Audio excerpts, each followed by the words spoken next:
Hi, I'm Sailesh Khawani, and I'll be presenting how ERPNext has helped transform the solar panel manufacturing and the apparel manufacturing industries in the way the business is conducted and the way everything is managed. So yeah, as my name is Sailesh Khawani. I'm the founder and CEO of Soft Consultancy. So I've done my graduation from IIT Kharagpur way back in '85, and I've uh, I've done my postgraduate diploma in business administration from Symbiosis, and I'm also a PMP certified professional. About hard and soft. So we are based out of Surat.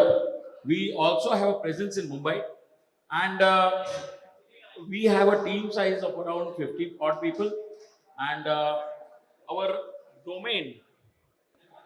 So in this 37 years, we've done lot many domains. Uh, like our focus domains in ERPNext are basically solar panel manufacturing, apparels, and the entire textile domains. In our base being Surat, so textiles is one of the strongest industry or the largest industry in that. So been doing it since ages, and that's where we are good. Textiles is a very complex thing. That's why we take pride that we managed to do that in a very good way. So that's about apparel. And in textiles, all the domains. So yarn, fabric, weaving, knitting, dyeing, printing, everything. So as I said, our technological journey started way back in '87. We've gone through all kinds of technology. So you done started with DOS, Clipper, and then went on to uh, okay, went on to all Visual Basic, .NET, and everything, and finally settled with ERPNext. So that is our focus. So before around about 2008, other than the custom apps, so we started with the core ERPs, international level ERPs. So we've worked on Microsoft Dynamics Navision. Then we've done on SAP B1. So SAP B1 again, we still active on that. But Dynamic we're not doing. But right now, since 2020, we're focusing on ERPNext. So yeah. So our induction into the Frappe world, it started because of mainly two factors. That SAP B1 was being kind of was providing kind of a handicap for many of my clients who wanted to who had outgrown their system, right?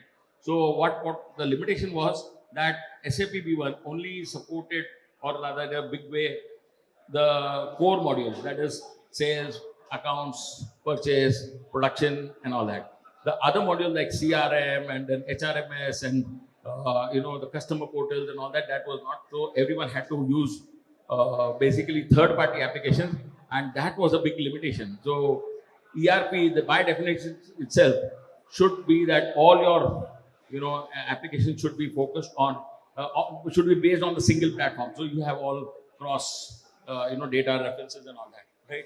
So in fact, yeah, it started with one of our client, giving us requesting us to give us a demo, and there he introduced us to kind of go and for ERPNext. So that was something which was really great for us. And but yeah, for us, we were already invested in my team. Everyone was on SAP B1 and all that. So I wanted to take things very, cautiously. So I met the partner before actually, before I got convinced that yes, we are on the right hand. So only after that I took the kind of leap into this. That like it was an honor for me that right in the first year after becoming the partner, so I was invited to give a talk, and there I talked about the comparison of SAP B1 and because of my experience on ERPs. So that is where and again in the next year I was also a panelist in in the Frappe 2020, and I shared the stage with the stalwarts of ERP and the Frappe world. So yeah, so our Frappe journey has been really tremendous. So within the span of okay, within a span of, I would say, in our second year itself. So I mean, there's something. There was a GIF which is not working here. So otherwise, it was an announcement that we have managed to go live with 18 full-blown ERP projects in on the 31st March 2024. Now that is a real achievement, even for hard and soft standards. I mean, it's not that. Otherwise, with the same team, with everything, it was impossible. In SAP B1, we couldn't do anything more than 5 to 6 projects in one financial year. So that was a big achievement where I give full credit to the smoothness and the strength of ERPNext. That is how we could achieve that remarkable, so it gave us a big boost. Okay, yeah, so we're in the right technology. So that is something which I wanted to really thank the entire team. So these are a few of the snapshots of of the places where we went live. So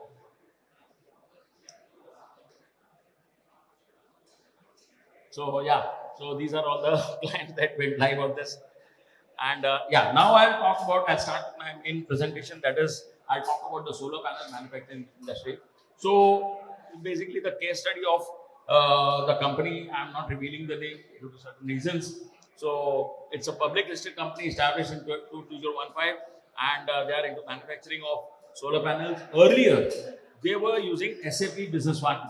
Okay, they were not my clients, but they were given our reference through one of my clients, okay, who had switched over to B1. So it was a completely new client, and they were on 80 users, 80 SAP users. They were having a lot of issues with SAP B1. So we, transformed them. And again, of course, that was our second implementation in the solar. So we broke our record again. That is, we completed the entire implementation, okay, mid-year. So in October 1st, 2023, they went live within a record span of 3 months. So a listed company going live, of course, we did a lot of conversion because we are already experts in SAP B1. So we could very easily convert their existing data, migrated their data from SAP B1 into this, and they went live on the 1st of October 2023. So that gave us also a good flip, and they are live since then. The standard features which everyone knows about this thing. It is a single, as I said, earlier they were working in all silos. They were having multiple applications for different aspects of the business. So that was it. Then the vendor portal, again, because they have a very, they have to have a very agile supply chain management that they could achieve using the vendor portal.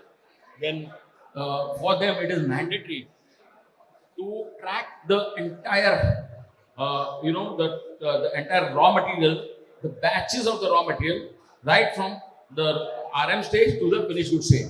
That is mandatory because they provide a warranty of 25 years on each of the panels. So that is something which they could do it in a very beautiful way. And of course, the management got the advantage that now they could, because of the, having all dashboards on their iPads and everything, they could, take database, data-driven decision making. Yeah. So this was just something which was a real big challenge for us also.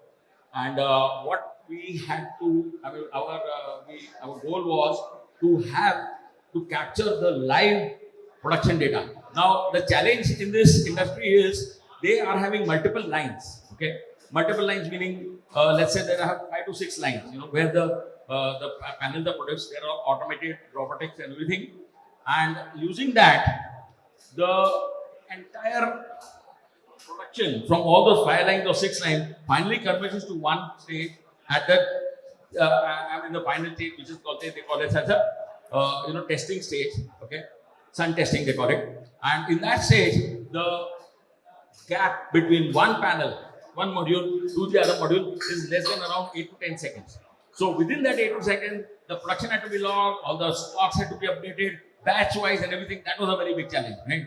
So earlier in the B1 they couldn't do that, and in this they have been able to do that. And I've just attached a few snapshots of them doing that live thing, and that's how. So with that, now they are even displaying their live production and dashboard on TV screens. So you can see that the QC, the modules that are produced in hours or whatever it is, they can do that. So that is something which they really have benefited, and we're really proud that we could do that. Then the other thing is we introduced some kind of an AI-based purchase invoice. So it's technologically it's nothing great or something, but it helped them in the sense we introduced that AI scan. We can see that. So what they do is they take a JPEG of the scan of that, and using that, basically they upload that scan, and that information is extracted from them. I mean, as on date, everyone knows that it's quite simple. It's nothing great, but we mapped it to the purchase invoice, and the entire thing is populated. Yes, it does have some error, because I think that over a period of time it will be they'll be able to overcome that by machine learning and all that. But 80 to 90% of it is quite accurate, and so this is the kind of result that you can see. This gets translated into this. So that is something again they really appreciated. Then the other module that was quite critical for them. Being a large organization, they had multiple entry points and all that. And one thing the top management was always, whether the goods received, how to track that, whether the goods have been physically received or not. So we developed this great material movement management. In this, basically, they have provided, because of the simplicity, okay, they have provided the security person, okay, with a QR coded purchase order, okay. Now the security guy, he doesn't have to do anything. He just scans that purchase order. The QR scan, the document gets opened, and then we take a snapshot of the goods that has been received. And this, we linked it from this point right up to goods received, then right up to the purchase invoice, and then at the time of payment. So anywhere, if there's a gap, the payment will not get released. So that is something which they were very insistent that they need it, and they're using it very well. Now we go on to the second module, second case study, that is of garment manufacturing. Now, this garment manufacturing company was established in way back in 85. They are into manufacturing of uniforms for the marine shipping and marine industry. And they not only manufacture, they are also, they provide the whole kit for the crew and the staff of that industry. So PPE kit, shoes, and whatnot. So they have presence in multiple locations. Right? Earlier, they were using a localized software. Now, how ERPNext left the standard features of ERP, which again for them was wonders. So the branch data privacy, that was very critical for them. So one branch should not know what the other branches, the kind of orders they got and all that. There's some intercompetition and all that. Then the customer portal was very important, because they have their customers all over the world, and the strong customers or the regular customers, they've given them the portal and access to the portal, and they upload their orders and all that. Then contract management, as well as the automated consolidated billing. Nothing great, but for them it was quite good. Then our add-on modules that we add. Now this is something which is they find it very useful. So as I mentioned that they are big time into exports. In their exports, as in all exports, the deliveries are quite strict. That is, you have to maintain the timeline, right? So for them, we developed this time and action module. Now, in this is nothing but simple. As you can see here, there's a template. So for every, let's say, order, okay, they have a template, standard template. Okay? They may want to make uniforms or whatever it is, and that template, they map it across the order, okay, the sales order that they have received, and in that sales order, the entire tasks. So these are the tasks that I can show you there. So these are the tasks. So all the different tasks, that is what, like tasks like, maybe releasing the purchase order, receiving the goods against that order, etc., and then maybe handing over to the production, then the production doing the cutting and whatever, all the different activities, okay, tasks and activities, that the start time and the end time is already predefined, that they want this to be started on this, end on this. Now, as we know that all these tasks are actually performed in the system, right? So we map those tasks, very simple, against the TNA bit. So the time and action bit, reflects that. So the green colors mean that everything, whether the task is started on time, and the end time, if it is on time, so it stays green. So pink is something where, the order or that task is delayed by a few days, maybe 3 days or something. And the red means it delayed in a big way. Okay?